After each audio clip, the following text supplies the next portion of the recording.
తొండమునేకదంతమును దోరపు బొజ్జయు వామహస్తమున్ మెండుగ మ్రోయు గజ్జలును మెల్లని చూపులు మందహాసమున్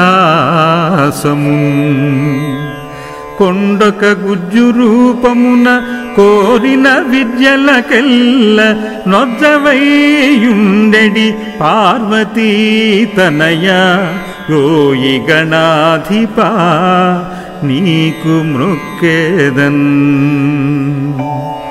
తొలుతొన విఘ్నమంతనుచు దూర్జటి నంద నీకు మృక్కేదన్ ఫలితము చేయమయ్య నిన్ను ప్రార్థన చేసెదనే కదంతనా వలవటి చేతి ఘంటమున వాక్కున నెప్పుడు బాయకుండుమీ తలపున నిన్ను వేడదను దైవగణాధిపా లోకనాయక తలచితినే గణనాథుని తలచితినే విఘ్నపతిని తలచిన పనిగా దలచితినే హేరంబుని దలచిన నా విఘ్నములను తొలగుట కొరకు అటుకులు కొబ్బరి పలుకులు చిటి బెల్లము నానుబ్రాలు చెరుకు రసంబు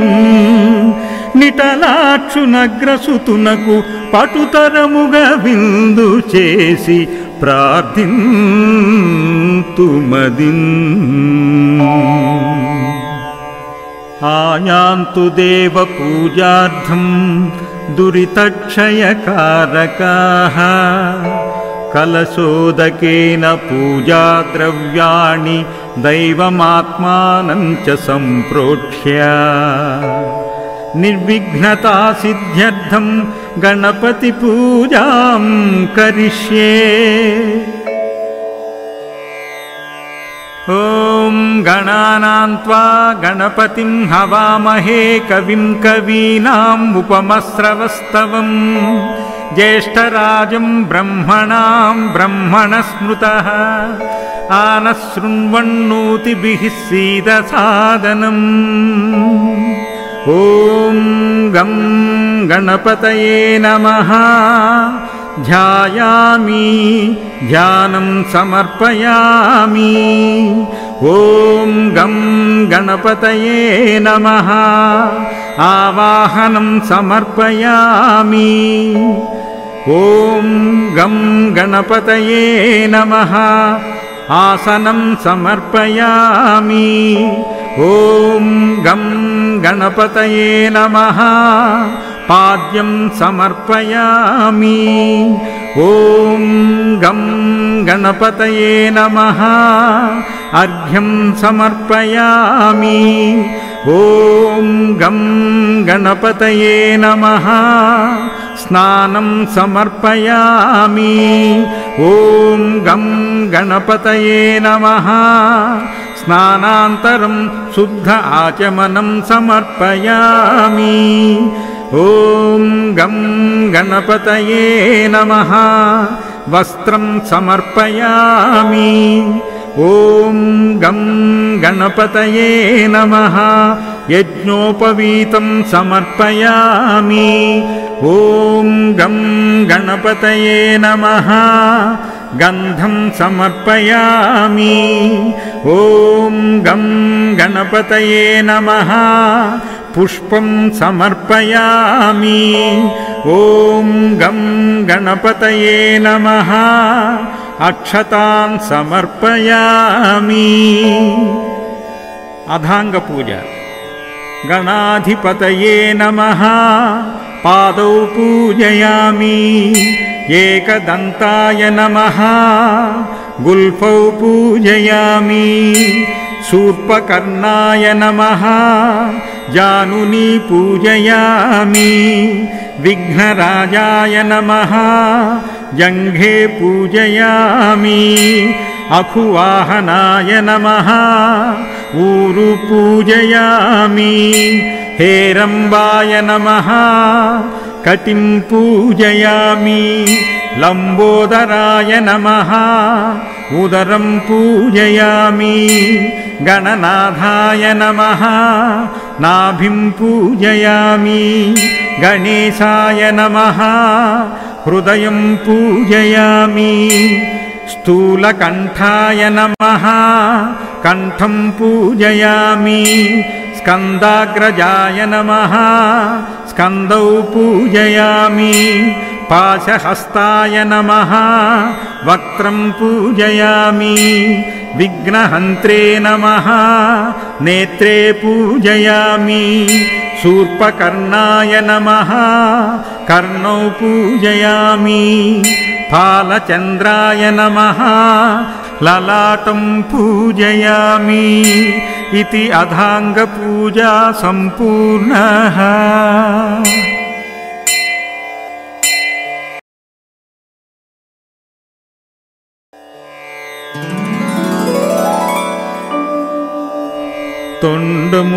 తొండమునేకదంతమును దోరపు బొజ్జయు వామహస్తమున్ మెండుగ మ్రోయు గజ్జలును మెల్లని చూపులు మందహాసమున్ కొండక గుజ్జు రూపమున కోరిన విద్యలకెల్ల నొజ్జవైయుండెడి పార్వతీ తనయ ఓయి గణాధిపా నీకు మృక్కేదన్ తొలుతొన విఘ్నమంతనుచు దూర్జటి నంద నీకు మృక్కేదన్ ఫలితము చేయమయ్య నిన్ను ప్రార్థన చేసెదనే కదంతనా వలవటి చేతి ఘంటమున వాక్కున నెప్పుడు బాయకుండుమీ తలపున నిన్ను వేడదను దైవగణాధిపా లోకనాయక తలచితినే గణనాథుని తలచితినే విఘ్నపతిని తలచిన పనిగా దలచితినే హేరంబుని దలచిన నా విఘ్నములను తొలగుట కొరకు అటుకులు కొబ్బరి పలుకులు చిటి బెల్లము నానుబ్రాలు చెరుకు రసంబు నిటలాక్షునగ్రసుతునకు పటుతరముగా విందు చేసి ప్రార్థింతుమదిన్